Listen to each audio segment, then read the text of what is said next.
The Twin Engines. Chapter 3.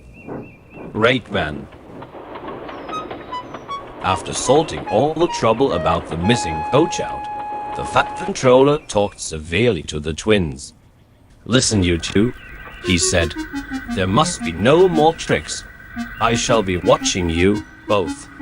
I have to decide which of you is to stay and which to go." And with that, the Fat Controller left them alone. "I don't want to be without you, Donny," said Douglas. "Neither do I, Doogie. So, what are we going to do?" "Oh, don't worry about that," smiled Donald. "Each of us is as good as the other. He surely will keep us both. Trust me." Their plan was good, but Donald and Douglas haven't reckoned with a spiteful brake van.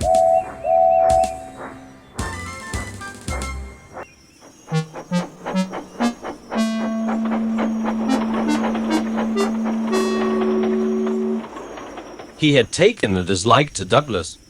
Things always went wrong when he had to take it out.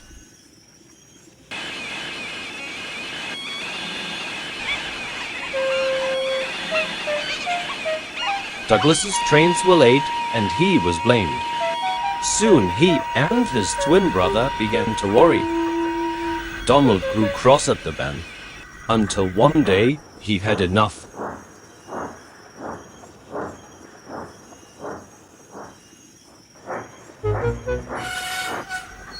"You're a muckle nuisance. It's a take it behind, I'll be wantin'," he said crossly. "Ha, you can't," laughed the brake van. "You know, you black sausage, I am essential." "Is that so? Spite Dougie, would you, and insult me? Take that." Ouch. "Don't forget, there's milk coming should you misbehave." And with that, Donald puffed away. After that, the van behaved better, until a few days later, Donald had an accident.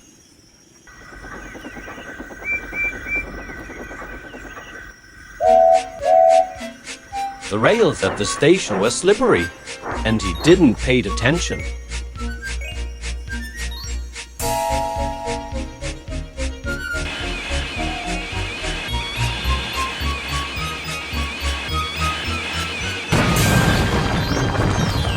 Smoke and broken parts were everywhere.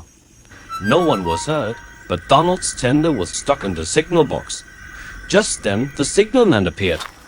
You clumsy engine," he shouted. "Just look what you've done. You jammed the points and broke my new signal box."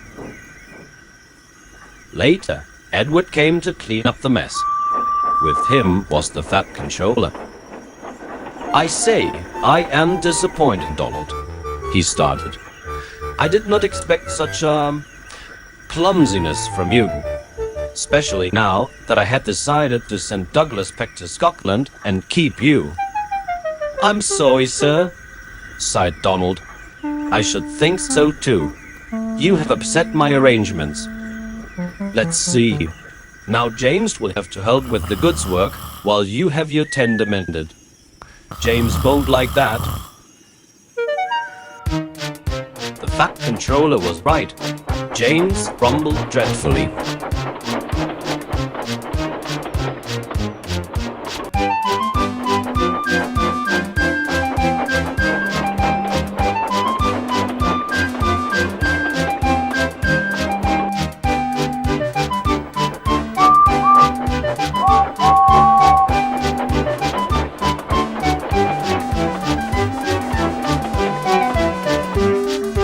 "And you know, anyone would think that Donald had his accident on purpose," said Douglas to Henry and Gordon. "That he'll tell about an engine and some tar wagons." "Shut up, Douglas. It's not funny," fumed James. Well. My dear James, it wasn't you. You didn't say." James didn't said anything. He just puffed crossly away.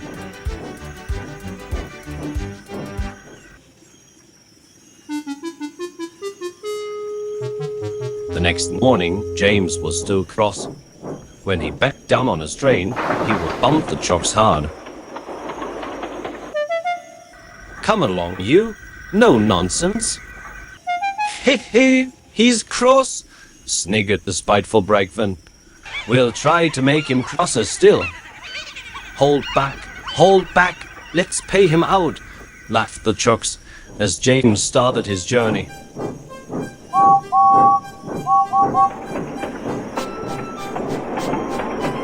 James did his best, but he was exhausted as he slowly reached Edward's station.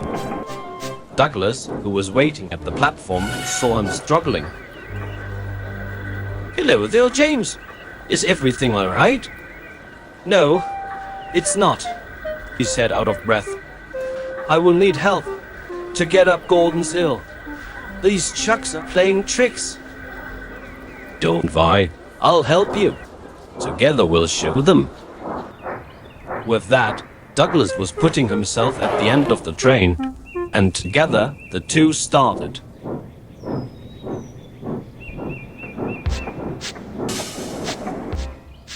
Two engines puffed slowly up the hill, but soon James was pulling slower and slower.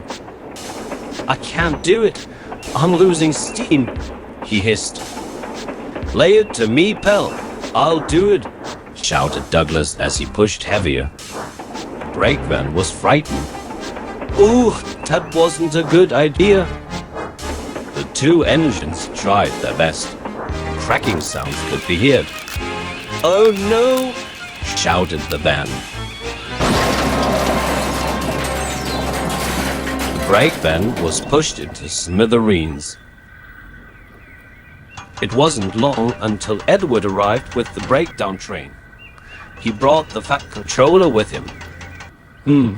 I might have known it would be Douglas.